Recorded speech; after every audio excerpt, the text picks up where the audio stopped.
Ok, qui dit voyage dit préparer des vêtements. Donc je vais vous montrer quelques trucs que je prends dans mon sac pour partir à la Japan. Je vais pas tout vous montrer, hein, je veux dire, je vais pas vous montrer mes slips, on s'en fout. Je vais vous montrer quelques trucs, quelques pièces importantes de ma collection. C'est parti. J'ai les cheveux mouillés, je sors de la douche et ici vous avez ma télé qui se reflète parce que voilà, la caméra est placée là. Outfit de base, je vais pas faire un défilé de mode, donc on part sur un outfit très basique. Un bermuda gris, mes pumas noirs et la pièce maîtresse de tout ce cirque.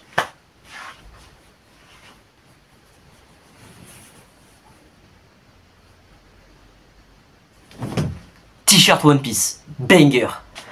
En plus de ça, dans mon sac, certains le connaissent, je prends ce carnet.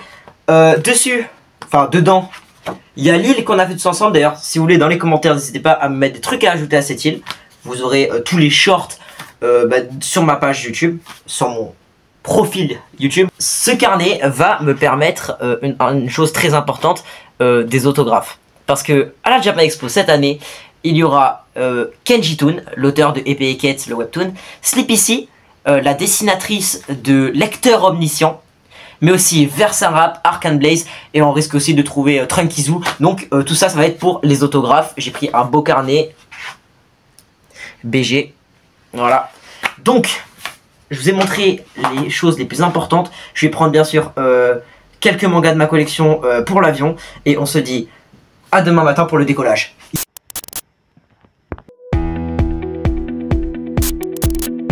J'ai jamais pris l'avion de ma vie, à part cette fois-ci. La toute première fois que je dépasse les nuages, c'est l'une des plus belles expériences de ma vie. C'était juste magique la première fois que je me rendais à Paris, décoller à 4 h du matin et voyer du soleil juste au-dessus des nuages. C'était juste exceptionnel et je remercierai jamais assez mes parents pour ça.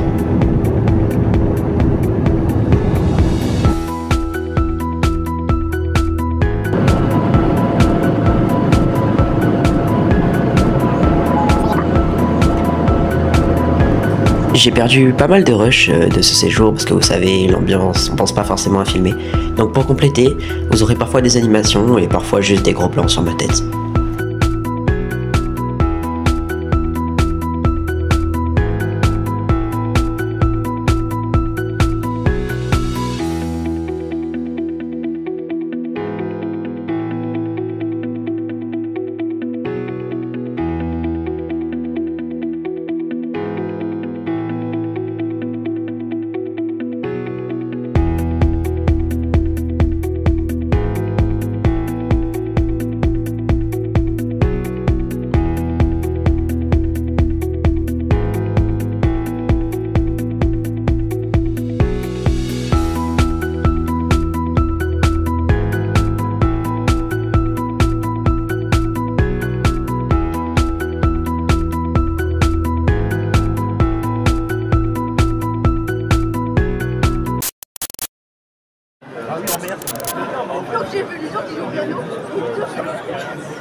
Un monde de zinzin.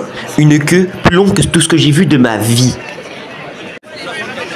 Putain, la queue elle va jusque tout là-bas. C'était vraiment long. Mais quand je dis vraiment, vraiment long. Mais on a fini par atteindre l'entrée devant une immense porte Tori Japan Expo. Oh, il y a du monde, hein.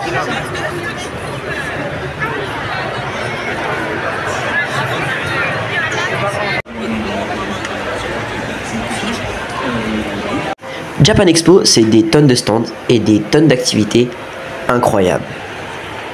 Toutes les maisons d'édition de mangas françaises ont droit à leur stand. Et chacune essaye de battre les autres. Du moins, c'est ce qu'on en déduit. On a le droit à Kiyun, Glénat, Kana, Crunchyroll, toutes.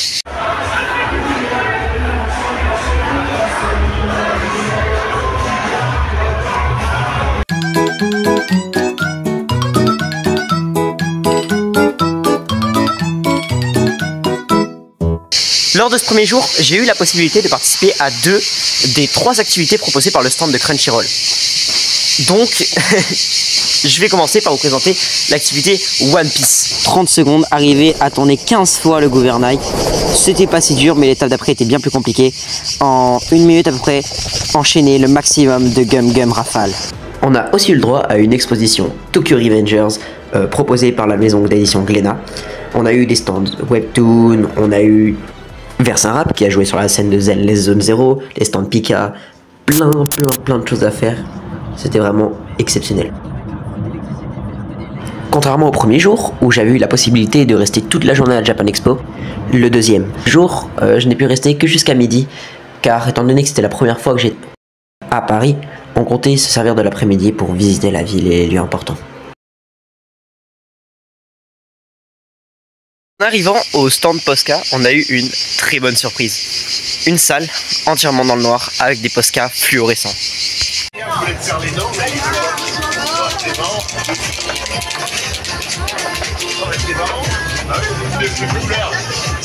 C'est chaud en vrai, tu peux tailler.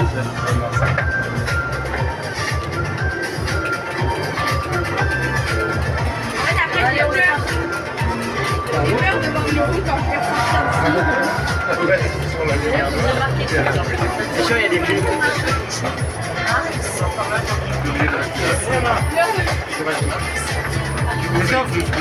Tu limites le nombre de personnes, non, c'est pas possible. Hein. Ok, c'est 8 max, sinon on est 8 là, chef. Regarde, on a trouvé un nouveau truc, regarde.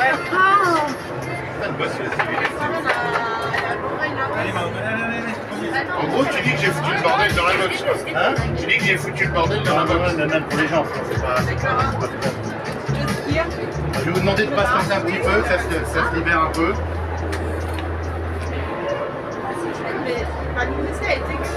Ah, ça c'est beau ça. Attention à vos vêtements là-bas. Si c'est pas sec.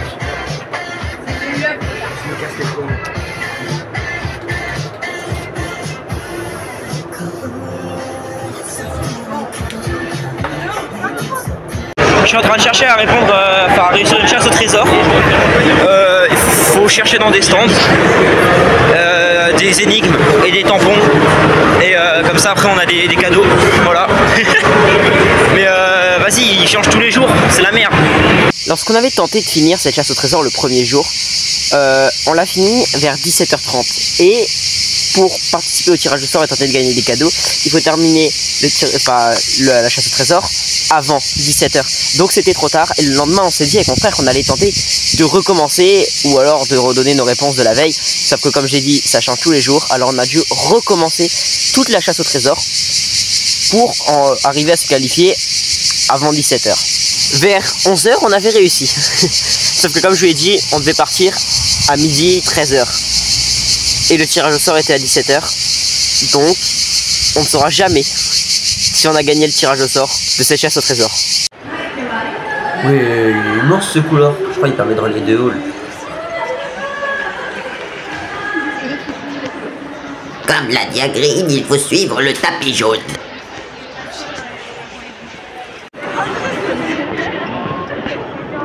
Il y a du monde, hein.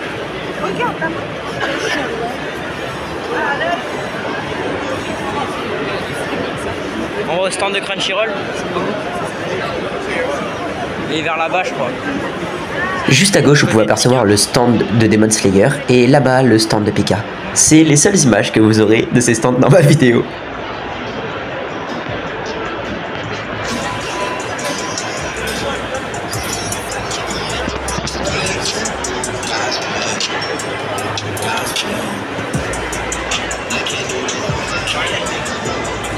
Ce stand Pika, il est incroyable.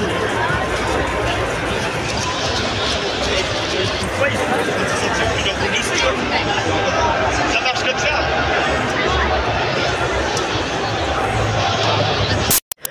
On a donc dû quitter la Japan Expo pour aller visiter Paris et c'était exceptionnel. Le temps d'un après-midi, j'ai pu donc visiter la Tour Eiffel, les Champs-Élysées, l'Arc de Triomphe, Montmartre, l'église Sacré-Cœur, mais bon, surtout mes rushs à ma famille, vous comprenez, anonymat, tout ça. C'est l'orage. Quand on a mangé sur Montmartre avec mes parents et mon frère, on s'est permis un petit kiff de putain de touristes. La tour Eiffel. Elle est incroyable en vrai. Il est 22 h. On est dans le ciel. On a le magnifique coucher de soleil en face et pour moi c'est l'heure de rentrer. C'était une expérience exceptionnelle, magnifique et je vous souhaite à tous de pouvoir vivre ça un jour parce que c'est vraiment magique. Même si j'ai pas quitté la France, j'ai pu vivre des instants incroyables auprès de ma famille, de ceux que j'aime, c'était génial.